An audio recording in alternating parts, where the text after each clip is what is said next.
Ce jeune collégien que vous voyez à côté de moi, il ne fait pas de concours de chant comme Daniel Rouillet, non, non, pas du tout. C'est le chroniqueur bien connu d'un journal non moins connu et considéré, ajouterais-je. Il s'appelle Philippe Bouvard. Et alors, la première fois où je l'ai vu, je me suis dit qu'on laissait vraiment les enfants sortir très tard le soir. Alors maintenant, j'ai des renseignements plus amples. Je sais qu'il est majeur, même un peu plus. Je sais qu'il est marié, qu'il a même, il a même un enfant, parfaitement. Et évidemment, je sais également que beaucoup de gens craignent sa plume satirique. Il a un côté affreux Jojo, vous savez, qui vous met du poil à gratter dans le dos. Il est matiné d'un peu de vieux bon chinois. C'est un personnage très curieux. Bon, sur ce, je l'ai fait venir ce soir parce qu'il a une manie. Une manie, il a la manie des ressemblances. Plus exactement, le dada des sosies. Oui, mais je ne voudrais pas qu'on aille penser qu'il s'agit là seulement d'une déformation optique. Ça vous ennuie optique. qu'on vous prenne pour un maniaque? Oui, c'est pas exactement ça. Voyez-vous, la réalité est quand même plus complexe. Étant appelé professionnellement à fréquenter sans cesse des célébrités diverses, j'en suis arrivé très souvent à m'interroger sur les raisons de cette célébrité.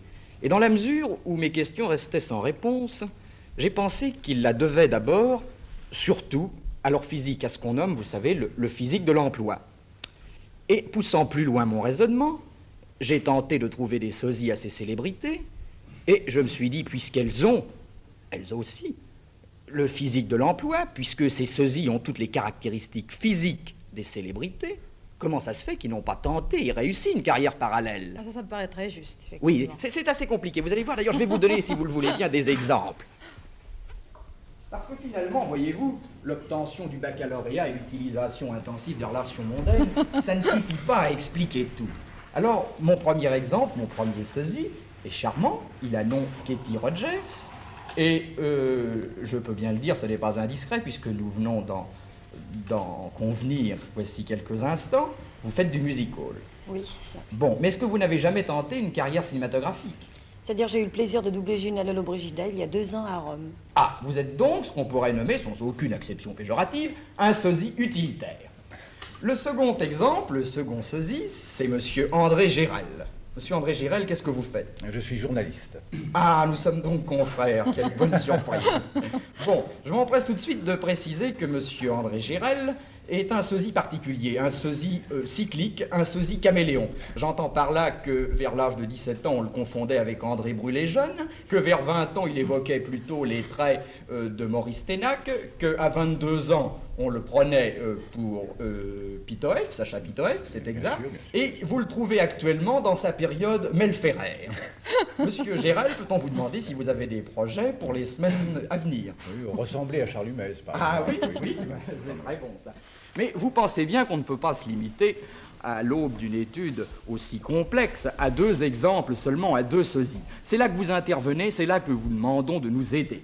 Voici, Michel Arnaud et moi-même, nous avons pensé vous demander de participer à un grand concours, à un concours de sosie, vous l'avez déjà deviné. C'est très simple, vous avez certainement dans votre entourage proche ou dans votre entourage lointain des gens qui ressemblent à des personnalités célèbres du monde des arts, de la politique, du sport, que sais-je. Bref, vous avez sûrement fréquenté une fausse Sophia Loren, un faux Winston Churchill. Eh bien, ce que nous demandons, c'est encore plus simple, c'est de nous les indiquer, avec photo à l'appui pour que nous puissions juger sur pièce, c'est de nous adresser 3 photos du sosie, 2 photos de profil et 1 photo de face, avec si possible une courte biographie, de nous les adresser, et là j'insiste bien, avant 8 jours, à la télévision française, chez vous ce soir, le physique de l'emploi, télévision française, 15 rue Cognac-Jay. Et alors là, nous vous réservons une petite surprise, parce que la télévision française va prendre en charge le ou les gagnants, parce que nous allons les faire venir à Paris et leur donner la possibilité de tourner un petit bout de rôle dans un petit film où ils pourront tenir exactement l'emploi de la célébrité à laquelle ils ressemblent tant. J'insiste sur le côté sérieux de ce concours. Si, j'insiste beaucoup. Il est très sérieux. C'est très sérieux. C'est sans doute peut-être la seconde chance que nous apportons là. Le marchand de célébrités va passer encore une fois. Alors je vous en supplie, envoyez-nous vos 3 photos. Je connais des carrières brillantes qui ont débuté avec beaucoup moins que ça.